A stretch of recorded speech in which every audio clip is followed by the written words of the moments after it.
William Shakespeare described it as the green sickness in Antony and Cleopatra, and elsewhere in Othello, he calls it the green-eyed monster, the green-eyed monster. Today we examine the last of the 10 Commandments, which reads, "You shall not covet your neighbor's house, you shall not covet your neighbor's wife, or his male or female servant, his ox or donkey, or anything else that belongs to your neighbor." Perhaps the first thing to note in this commandment is the status of the wife, who is listed as part of the belongings or the property of the man or the husband, and she's listed after his house and then along with his servants and his ox and his donkey. And this has understandably not gone down very well with many women in recent decades. The status of women as the property of men, rather than as equal adult partners in a marriage, quite accurately reflects the culture of the ancient Israelites, and indeed many cultures still today. And judging from levels of violence against women and domestic abuse, there are still a certain percentage of men, even here in the UK, who seem to regard their wives and their girlfriends more like possessions than free-thinking human beings in their own right. And so this might be an aspect of the 10 Commandments that deserves some serious critique. Furthermore, the 10th Commandment overlooks completely the possibility of a woman who might desire her neighbor's husband. Apparently, women get out of this commandment scot-free. It seems that it only applies to men. Maybe they thought that women don't have such desires of their own. The second interesting thing to note is that some scholars suggest that the 10th Commandment was not so much intended to prevent what we would understand as sort of the mild envying or admiring of another person's possessions or property and wishing it was our own. Rather, the 10th Commandment was more specifically to avoid the evil consequences of what is called the evil eye, a belief held by a variety of cultures all over the world, from the highlands of Scotland, the green fields of Ireland, to the West Indies, ancient Assyria, Turkey, Ethiopia, Senegal, Pakistan, Italy, Brazil, and India, to name but a few. And according to these various cultures, the evil eye represents jealousy in human beings, which can cast a spell of bad luck that can affect people's wealth and health, and also that of their livestock and crops. And so coveting was not just the desire kind of to possess someone else's property, kind of this kind of fancying of what other people own, but rather in a dark magical sense was believed to be able to actually cause harm towards other people. Ancient Hebrew belief in the evil eye can be seen in two ancient Hebrew words. The Hebrew word keshep, that is translated often as coveting, can mean a thing done in secret. It can also convey the meaning to cast a spell, as well as to poison. Another Hebrew word, kishif, can mean both coveter and sorcerer. Now, even putting the magical concept of the evil eye aside, jealousy and envy, two emotions associated with coveting, can so easily destroy and undermine relationships. The Bible is full of stories of the dangers of how coveting, jealousy, and envy can disrupt and break relationships. Joseph, with his multicolored coat, was envied by his brothers, which led them to conspiring against him and selling him into slavery. In the New Testament, the Jews of Thessalonica were jealous of Paul and Silas, and so formed a mob, setting the city into uproar and even attacking a house. According to Matthew 27, the Jewish authorities delivered Jesus to Pilate because they envied him and his popularity. Their envy had turned to resentment and to hatred, finally leading to the desire to see him killed and eliminated. This jealousy and envy also, I think, comes through in Luke's retelling of the Palm Sunday story. Out of jealousy, it seems, the Pharisees and the crowd instruct Jesus to rebuke his disciples and to tell them to be quiet. It is clear that you don't need to believe in the magical power of the evil eye to see how destructive and how dangerous envy and jealousy and coveting can be. What is in fact interesting is that even Jesus refers to coveting using language that echoes that of the evil eye. Now, whether Jesus believed in the concept in a magical sense, or whether he knew how destructive envy and jealousy can be in a more ordinary sense, we find Jesus referring to it in Matthew 6:22 to 23, where he says, "The eye is the lamp of the body." He does so in the context of speaking about storing up treasures and money.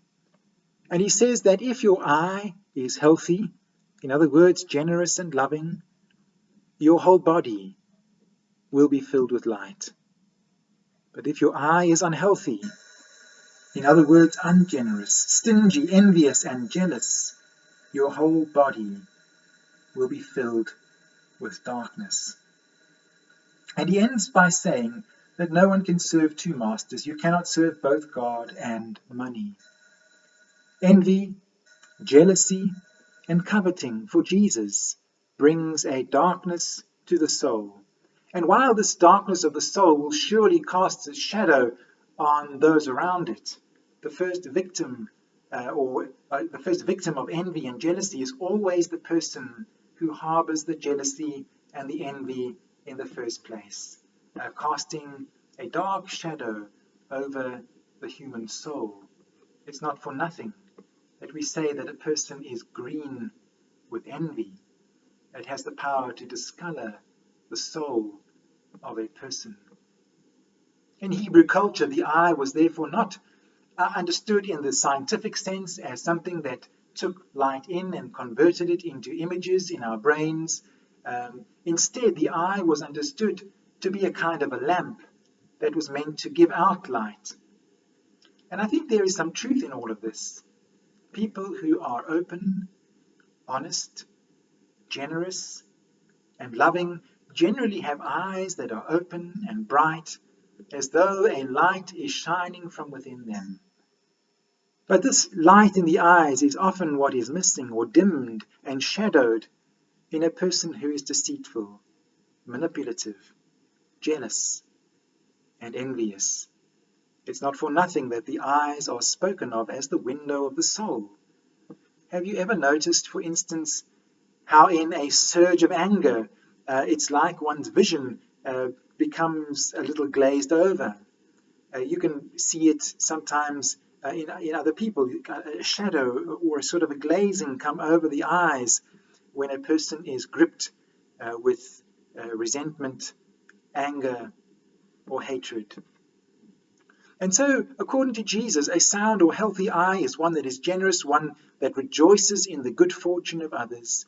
And Buddhists have a word for this. They call it mudita. It is sympathetic or unselfish joy that finds joy in the good fortune of others.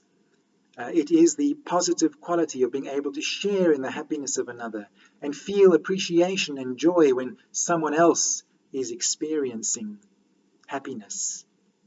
Buddhists regard mudita as one of what they call the four immeasurables, which also includes love, regarding others with positivity and acceptance, compassion, wanting others to be free from suffering, and equanimity, having a clear and tranquil state of mind that is not easily shaken.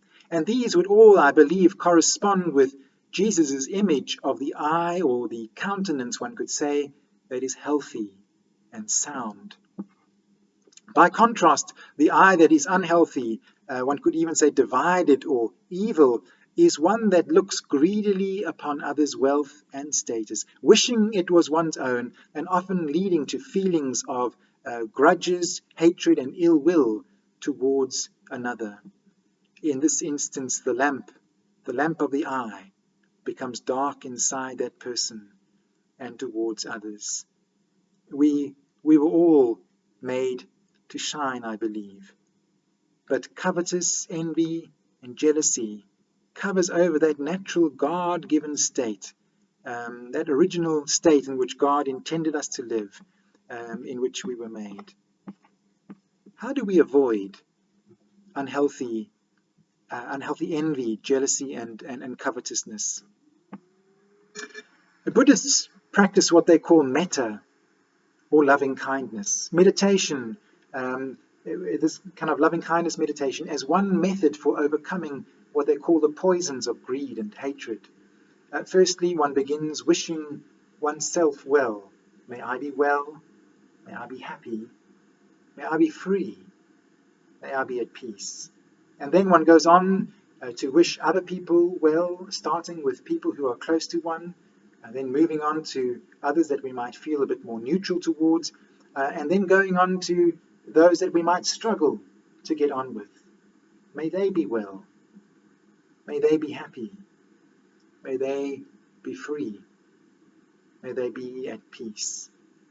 And then finally, the practice ends with a general wish for the well-being of all beings. May all beings be well. May all beings be happy.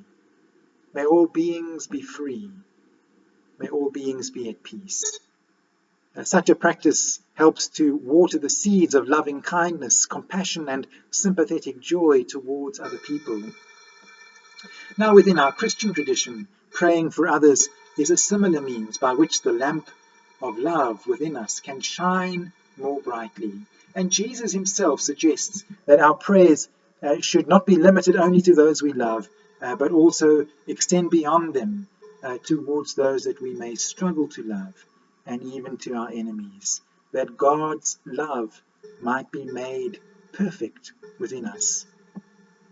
A second practice within our Christian tradition is the deliberate cultivation of gratitude, often expressed through prayers of thanksgiving.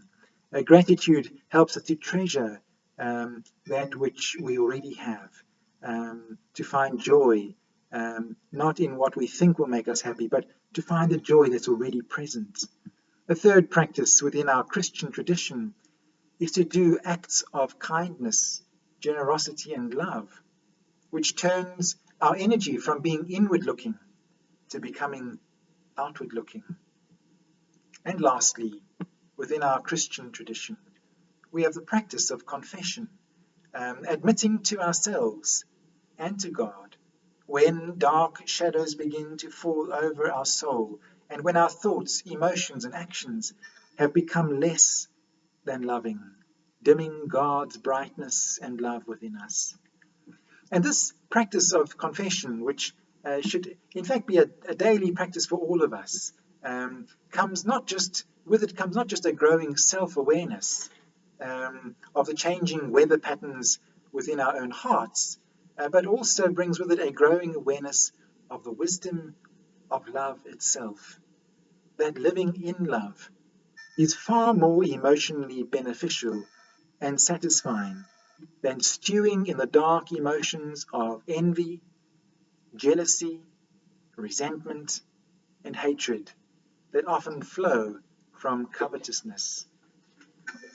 Wendy asked me, does that mean I shouldn't fancy someone else's shoes anymore? I wonder if the answer is whether our envy is innocent admiration or if it has become something else, something that has caused us to begrudge or resent the one whose shoes they are, and thus casting a shadow over our hearts and our eyes. I close with the words of Scripture. Proverbs 14, verse 30. A heart at peace gives life to the body, but envy rots the bones. And the words of Paul in 1 Corinthians 13, verse 4, love is patient, love is kind, it does not envy. And so may God bless you, and may the lamp of your eye shine brightly on others with the love of Christ. Amen.